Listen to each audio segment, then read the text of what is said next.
अस्सलाम वालेकुम स्टूडेंट्स, आई होप कि आप सब ठीक होंगे और आपको मेरी ये लेक्चर समझ आ रहे होंगे।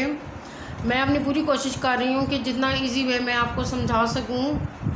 तो आई होप कि आप सब्सक्राइब भी कर रहे होंगे मेरी हौसला अफजाई के लिए, ताकि मैं और इससे ज़्यादा स्ट्रगल करके अच्छी वीडियोस बनाऊँ।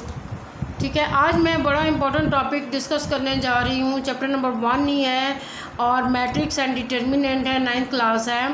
और जो डिस्कस करने जा रहे हैं वो सिंगुलर मैट्रिक्स और नॉन सिंगुलर मैट्रिक्स है। ये 2 मार्क्स का क्वेश्चन आता है और बड़ा इंपॉर्टेंट है। अक्सर और बेशतर ये क्वेश्चन आया हुआ होता है कि आइडेंटिफाई इज इट सिंगुलर और नॉन सिंगुलर। आप कैसे आइडेंटिफाई कर सकते हैं कि is this matrix is singular और नॉन सिंगुलर। इसकी सबसे पहले हम सिंगुलर की तरफ आते हैं।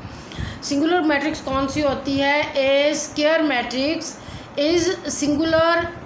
कब सिंगुलर होती है? इफ़ के बाद अब कंडीशन लग रही है कि कब सिंगुलर होगी। If the determinant of A is equal to 0, यानी अगर हम उस मैट्रिक्स का डिटर्मिनेंट लेंगे, ये डिटर्मिनेंट कोई भी मैट्रिक्स, सपोज ये ए मैट्रिक्स है, इसका अगर हमने डिटर्मिनेंट लिया है तो वो 0 के बराबर आना चाहिए। जैसे फॉर एग्जांपल एक हमारे पास ये मैट्रिक्स है, इजी में देखें ए मैट्रिक्स है 1 2 0 0। अब पहली रो में हमने डिजिट ले लिए हैं, दूसरी रो में हमने 0 ले लिए हैं। आपने भी इसी तरह करना है, पहली रो में डिजिट ले लेने हैं, दूसरी रो में 0 ले लेने हैं। तो अब किसी डायगोनल पे भी आप जब मल्टीप्लाई करेंगे तो 0 आएगा। 1 को 0 से मल्टीप्लाई करें, 1 मल्टीप्लाइड बाई 0 तो 0 आएगा। डिटर्मिनेंट जब लेंगे, डिटर्मिनेंट लेने का ये तरीका है, दरम्यान में माइनस आ जाएगा। और जब 0 को 2 से मल्टीप्लाई करेंगे तो अगेन 0 आ जाएगा। तो 0 में से 0 को माइनस करें तो डेफिनेटली 0 आता है। Determinant of A is equal to 0। जब भी ए का उस मैट्रिक्स का डिटर्मिनेंट 0 के बराबर आ जाए तो दैट मैट्रिक्स इज़ सिंगुलर। ये इसकी पहचान है कि जब डिटर्मिनेंट का आंसर 0 आ जाए, जैसे A determinant is equal to 0, answer 0 आ गया है तो दिस मैट्रिक्स इज सिंगुलर। आपने डिटर्मिनेंट लेके देख लेना है कि इज़ दिस सिंगुलर और नॉन सिंगुलर। अगर 0 आया तो सिंगुलर। अब नॉन सिंगुलर की तरफ जाते हैं कि नॉन सिंगुलर की वही डेफिनेशन है, सिर्फ थोड़ा सा उसमें चेंज आया है। A square matrix is non singular. अब कंडीशन में थोड़ा सा फ़र्क आ गया है, इसमें इज़ इक्वल टू 0 था, अब नॉन सिंगुलर में आ जाएगा is not equal to 0।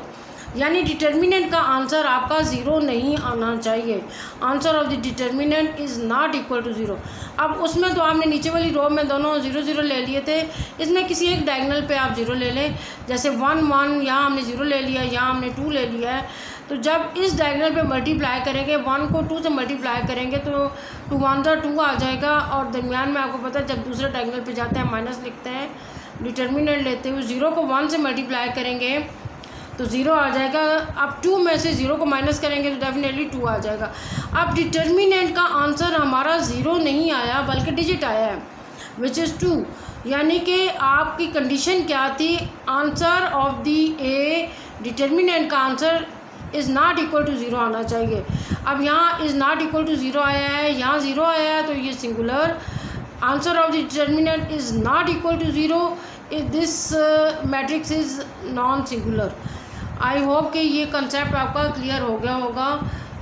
I hope कि आप चैनल को भी सब्सक्राइब कर लेंगे और ताकि अब आगे इंफॉर्मेटिव इस चैप्टर को जितनी भी इंफॉर्मेटिव इसकी चीज़ें हैं या जितनी भी आपके पेपर्स में आने वाली चीज़ें हैं, इंपॉर्टेंट चीज़ें हैं, वो हम आइंदा अगली वीडियोस में डिस्कस करेंगे। ओके, थैंक यू, अल्लाह हाफिज़।